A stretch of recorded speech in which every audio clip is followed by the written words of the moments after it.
우리 창립 45주년 기념주일, 우리 예배 자리에 나오신 여러분의 삶 가운데 임마누엘의 은총이 늘 함께 하시기를 주님의 이름으로 축복합니다. 여러분, 기쁨의 사전적 의미를 아실 것입니다.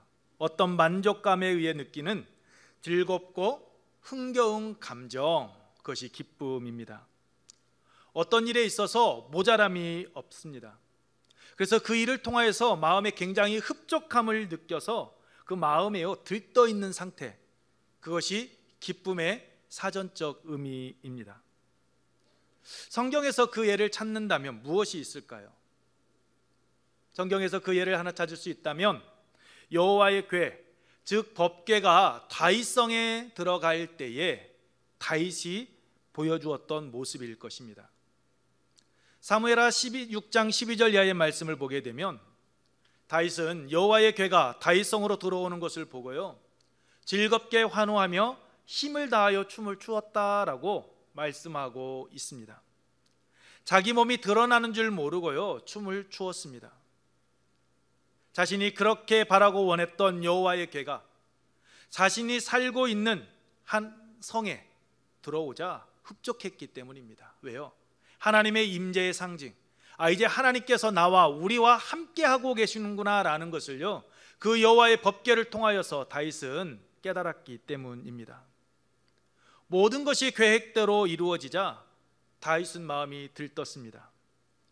그래서 다른 사람의 눈 신경 쓰지 않고요, 자신의 감정을 솔직하게 있는 그 모습 그대로 다 드러낸 것입니다.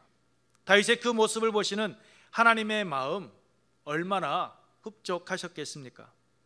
그래서 하나님께서는 당신을 향한 다윗의 그 마음을 아셨기에 다윗을 이스라엘의 등불로 삼아 주셨습니다. 또 있죠, 다윗의 아들 솔로몬입니다. 열왕기상 3장에 보게 되면 솔로몬이 왕위에 오르고 난 후에 일천 번제를 하나님께 드립니다. 꿈에 하나님께서 말씀하시죠. 너에게 필요한 것이 무엇이냐라고. 그러자 솔로몬이 이야기해요. 하나님께서 저에게 이 왕위를 주셨습니다. 그리고 하나님께서 이 수많은 이스라엘 백성들을 다스릴 수 있는, 통치할 수 있는 은혜를 주셨는데, 하나님 저에게 이스라엘 백성들을 다스릴 수 있는 듣는 마음을 좀 주시면 고맙겠습니다 라고 그렇게 기도를 합니다. 이 솔로몬의 기도가 하나님의 마음에 들었다라고 말씀하고 있습니다.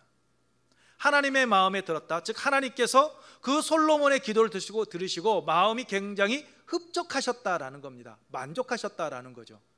그래서 하나님께서는 솔로몬이 구했던 지혜와 총명뿐만 아니라 그에게 부귀와 영광까지도 더하여 주셨습니다.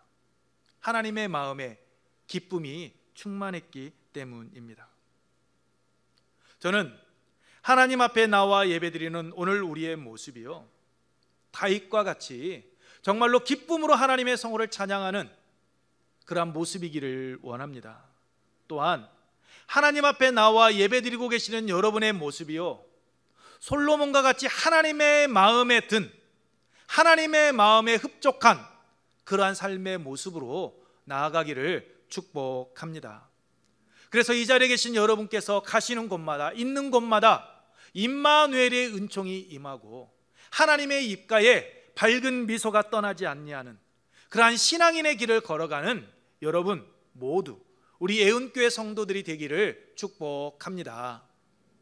여러분, 주님을 기쁘시게 하는 교회, 주님의 입가에 밝은 미소가 떠나지 않게 하는 교회, 주님께서 보셨을 때 정말로 모자람이 없이 마음이 흡족하고 흐뭇하게 미소 짓는 교회는 어떤 교회일까요? 그 교회는요, 삶이 예배인 성도들이 모인 교회입니다. 삶이 예배인 성도들이 모인 교회. 왜 그렇겠습니까?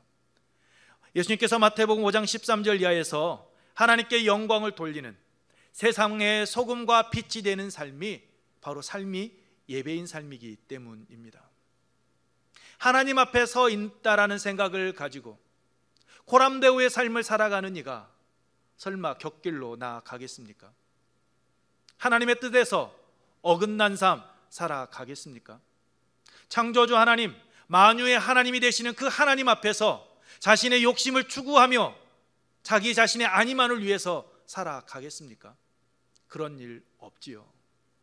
삶이 예배인 자, 그는요 철저하게 하나님 중심의 삶을 살아가는 자입니다. 여러분, 젖먹이 아기 보시면 어떻습니까? 귀엽습니다. 사랑스럽습니다. 하지만 그 아이는 여러분 철저하게 이기적입니다. 철저하게요 자기 중심적인 삶을 살아갑니다. 아기들은 언제나 자기 자신밖에 모르지요. 엄마가 피곤한지 피곤하지 않은지, 엄마가 기분이 좋은지 좋지 않은지 관심 없습니다. 그냥 자신이 배고프면 젖달라고 웁니다. 자신의 기저귀가 젖어 있으면 기저귀 바꿔 달라고 울부짖습니다. 누워있기 싫으면 부모야 피곤하든 말든 한밤중이라도요 안아달라고, 업어달라고 떼를 씁니다. 철저하게 자기 중심적입니다. 자기 본능에 충실한 삶을 살아가는 것, 그것이 바로 아이들의 모습입니다. 이런 어린아이와 같은 모습으로요 신앙생활을 하는 이들이 있습니다. 그런 성도들이 모인 교회, 그런 성도들을 바라보시는 하나님의 입가에 미소가 지어질까요?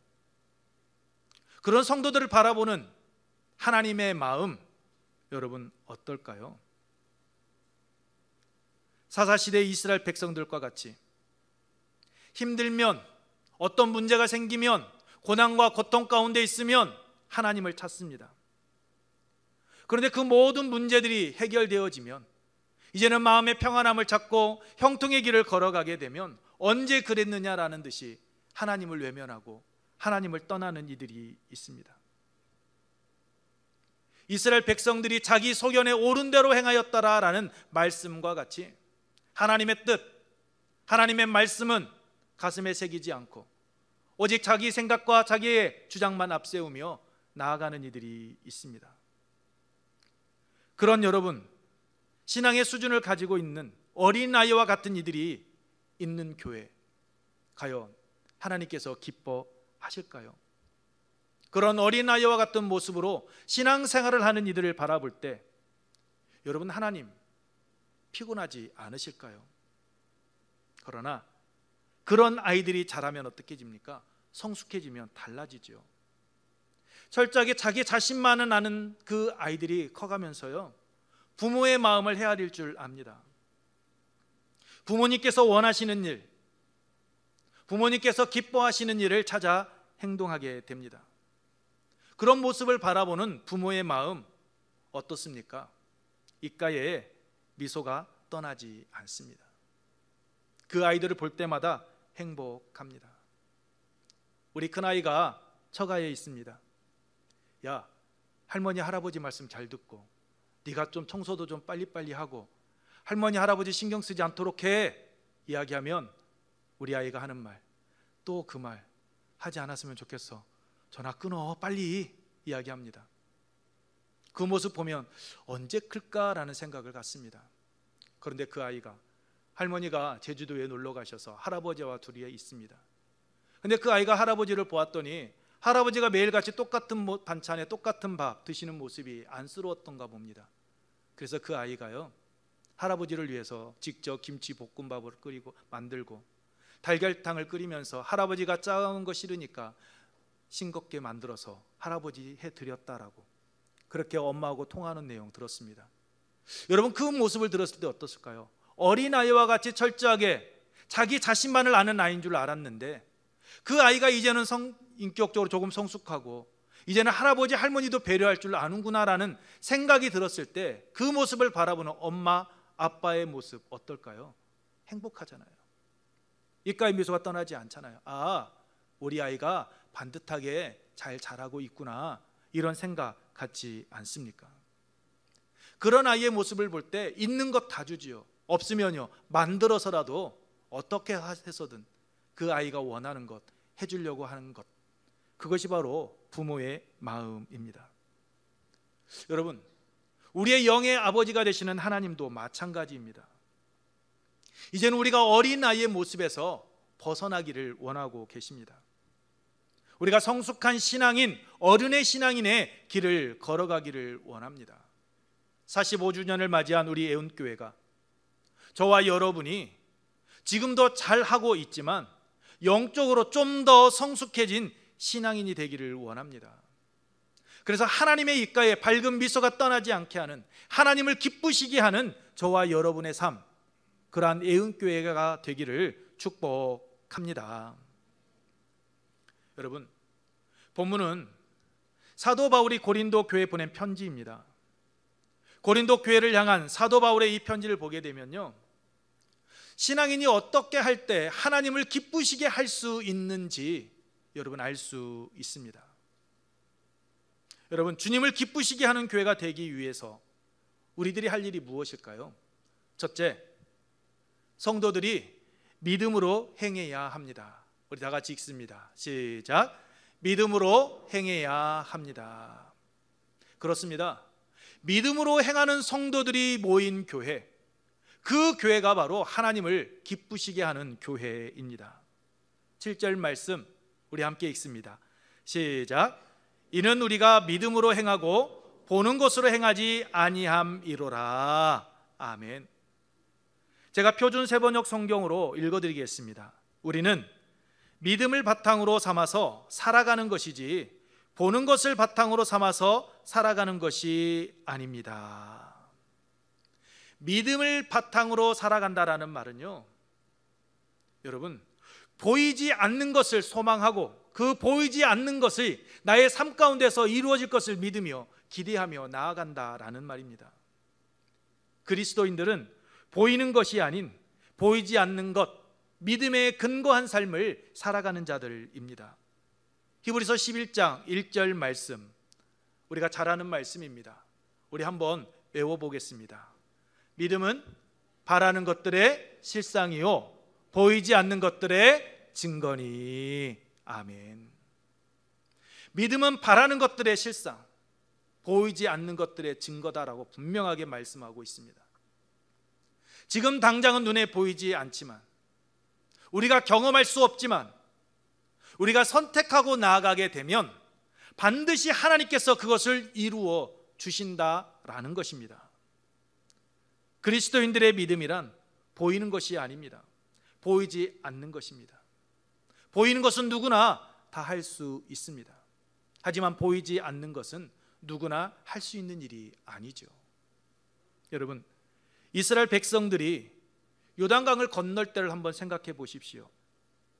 이스라엘 백성들이 출애굽 후 홍해를 건널 때는 하나님께서 홍해를 이미 갈라 놓으신 후에 이스라엘 백성들이 건너가게 하셨습니다. 하지만 요단강은 그렇지 않습니다.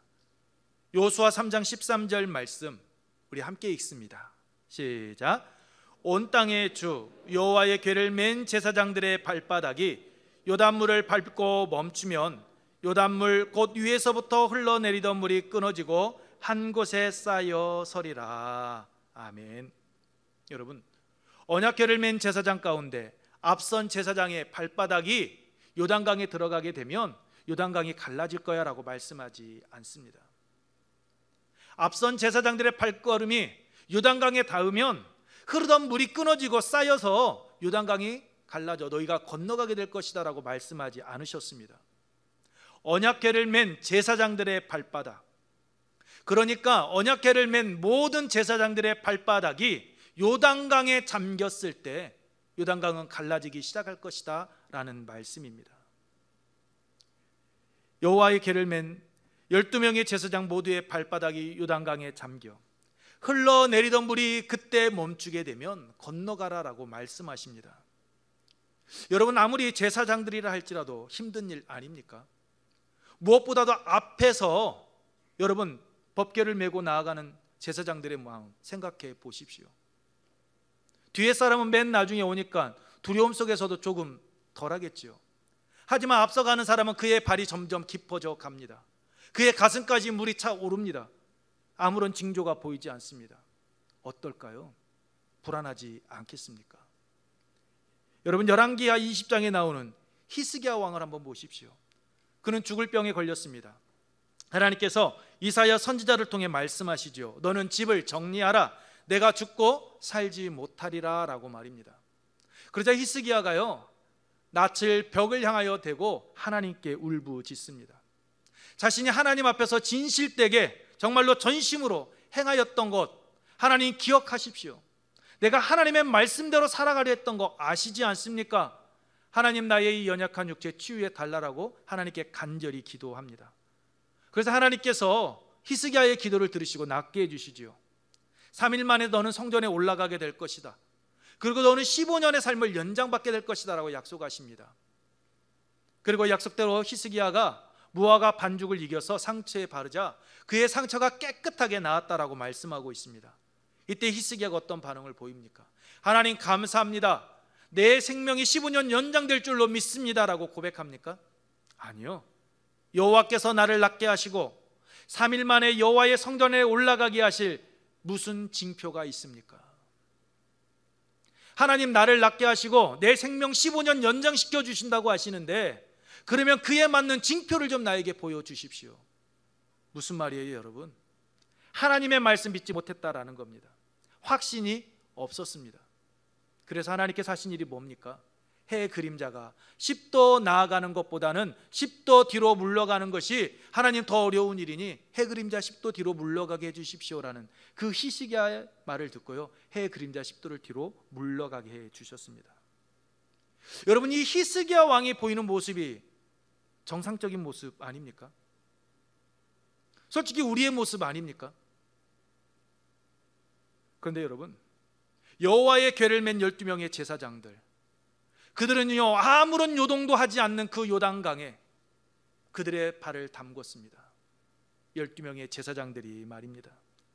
언덕까지 차 흘러 넘치는 그 요단강에 말입니다. 넘실거리는 요단강에 그 12명의 제사장들 다 수장되었습니까? 아니요. 12명의 제사장들의 발바닥이 요단강에 잠기자 그러던 요단강이 멈춰 섭니다. 그 넘실거리던 요단강이요, 여러분, 갈라지기 시작을 합니다. 그리고 이스라엘 백성들 요단강을 건넜습니다. 하나님께서 약속하신 가나안 땅에 들어갑니다.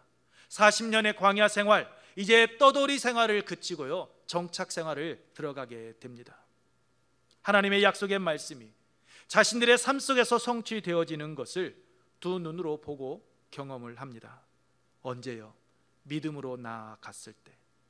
누가복음 5장에 보게 되면 베드로가 여러분 깊은 곳에 그물을 던지라는 그 예수님의 말씀에 순종하고요 그물을 던집니다. 말하죠. 내가 말씀에 의지하여 그물을 내리리이다. 그 말씀에 의지하여 그물을 내렸을 때 어떻게 됩니까? 그물이 찢어지고 2배 가득 물고기를 잡았다라고 성경은 말씀하고 있습니다.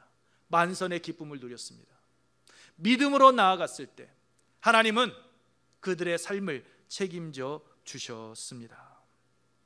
여러분, 여호와의 언약궤를 맨 제사장들의 그 믿음의 모습이요, 예수님의 말씀을 믿고 순종한 베드로의 모습이 오늘 우리의 모습이기를 소망합니다.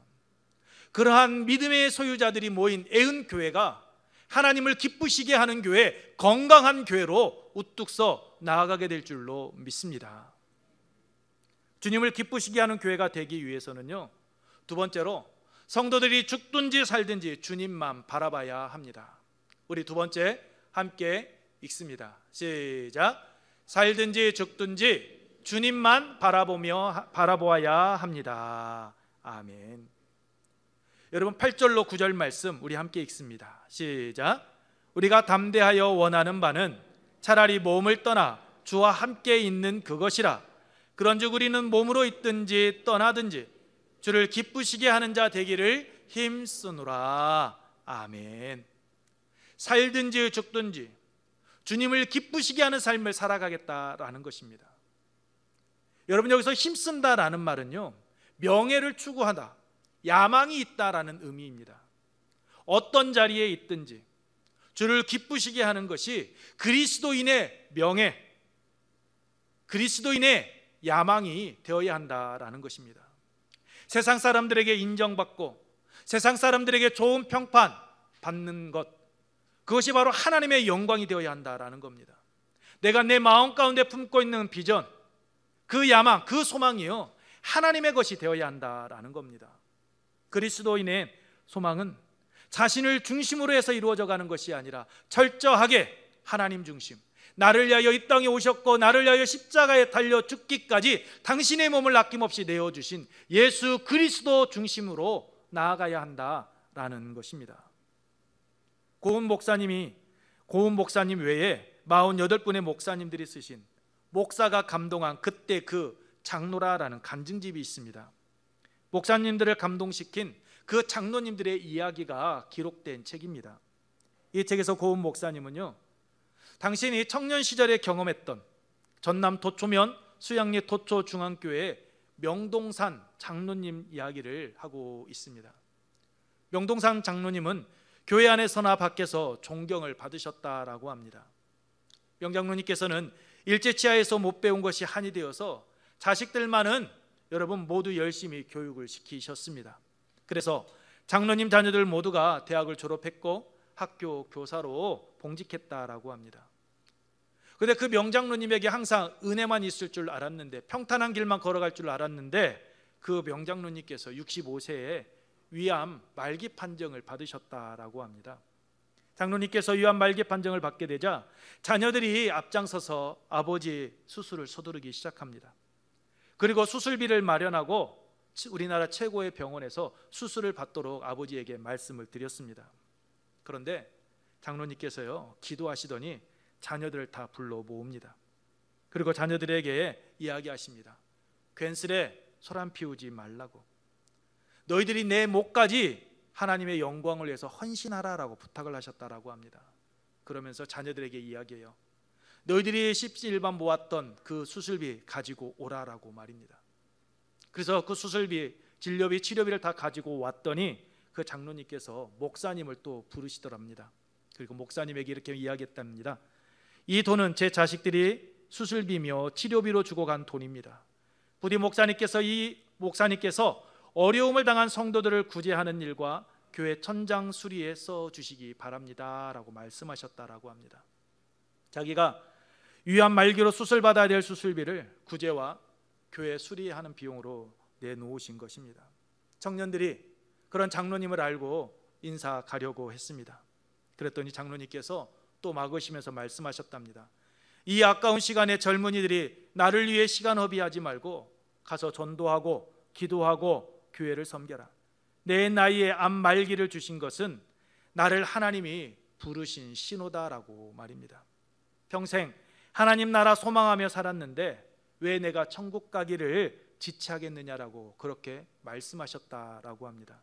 이러시면서 젊은이들에게 열심히 주의 일을 하라라고 권면하셨다라고 합니다.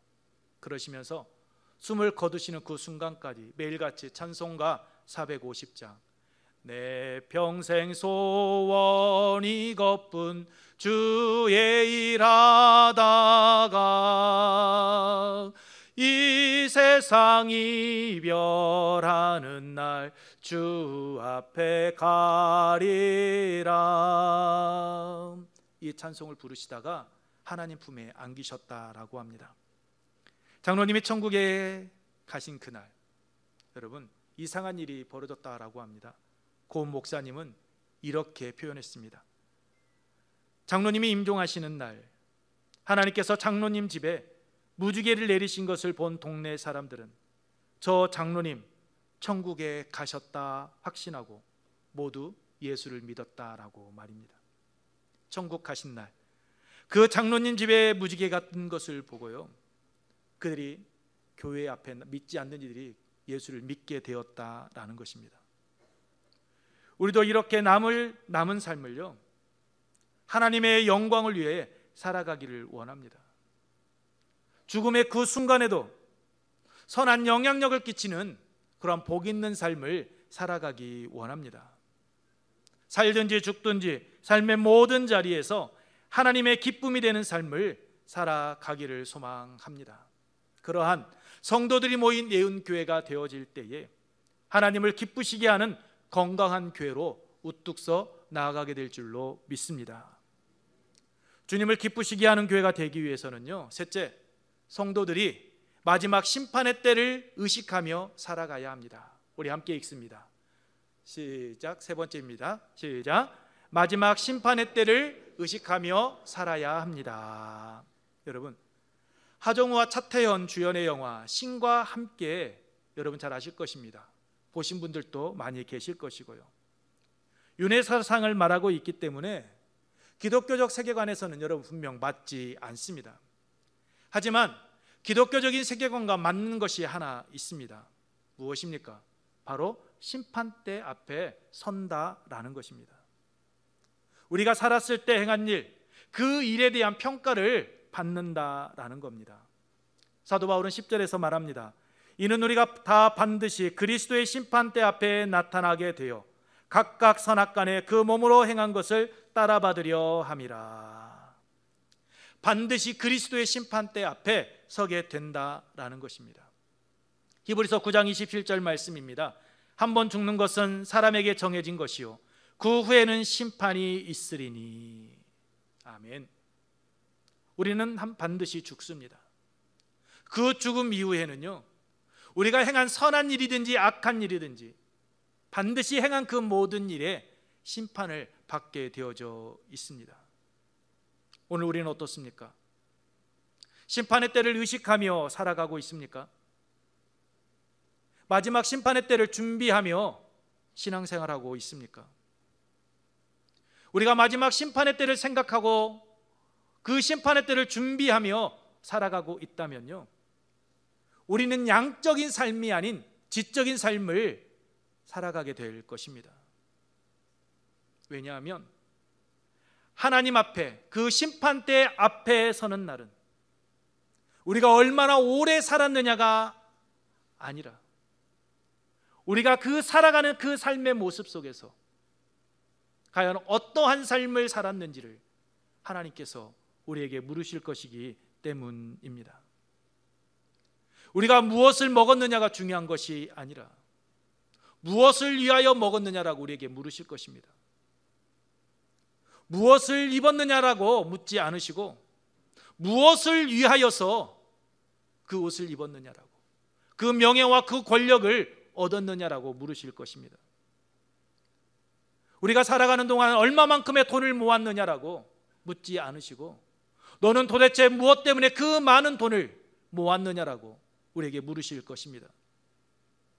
너는 얼마만큼 공부했느냐라고 묻지 않으시고 너는 무엇 때문에 그렇게 단잠 자지 아니하며 공부했느냐라고 물으실 것입니다. 무엇 때문에 명예와 권력을 얻기 위하여서 그렇게 동분서주하며 뛰어다녔느냐라고 주님은 우리에게 반드시 물으실 것입니다. 그때 여러분께서는 무엇이라 대답하시겠습니까? 여러분, 목적이 선하고 뜻이 선해야 합니다. 그럴 때 가치 있는 삶 살아갈 수 있습니다. 그러한 삶을 살아가는 자, 목적이 분명하고 뜻이 선한 이들이 모인 교회, 그 교회, 그러한 성도들이 모인 자리가 하나님을 기쁘시게 하는 건강한 교회, 복된 교회인 줄로 믿습니다. 여러분의 삶이 마지막 심판의 때를 생각하며 목적이 선하고 뜻이 분명한 가치 있는 삶을 살아가기를 축복합니다. 말씀을 마치겠습니다. 하나님을 기쁘시게 하는 교회는 믿음으로 행하는 성도들이 모인 교회입니다. 하나님을 기쁘시게 하는 교회는 살든지 죽든지 오직 주님만 바라보고 나아가는 그러한 성도들이 모인 교회입니다. 하나님을 기쁘시게 하는 교회는 마지막 심판 때를 생각하며 자신의 삶의 자리에서 하나님의 선하시고 기뻐하시고 온전하신 뜻을 이루어가기 위하여 힘쓰고 애쓰는 그러한 자들이 모인 교회입니다. 저는 창립 45주년을 맞이하여 오늘 창립 기념 예배로 예배드리는 여러분의 삶의 자리가 믿음으로 행하고 죽든지 살든지 오직 하나님만 바라보며 마지막 심판의 때를 생각하고 하나님께서 여러분에게 맡겨주신 삶의 자리에서 하나님의 영광을 위해서 힘써 달려가는 그런 믿음의 권속들 모두가 되기를 주님의 이름으로 축복합니다. 기도하겠습니다.